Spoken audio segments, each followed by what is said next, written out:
Hürmetli tamaşalarımızla bayakta beri İtop Mükü'dü derik nakşıladım hazırladı. Hasan tamaşalarımızın keyfiyetini ayıtın yaşayan, manmış yaşı keyfiyet olan tepki yokup halik kötürüş için halı sağla ölmez nakşılarımızın boğan, halık nakşılarımızın birini anlasak dayıvan. Hadi, olamdı.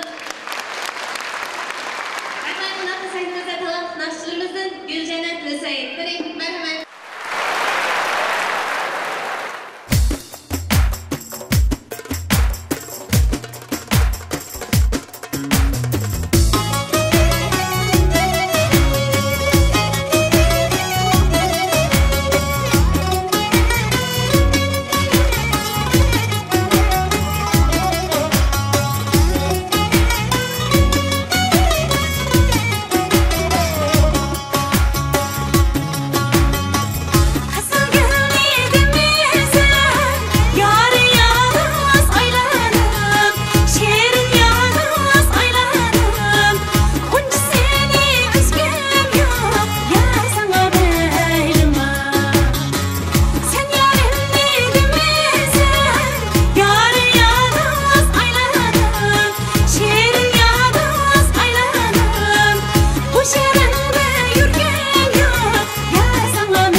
Kaşınız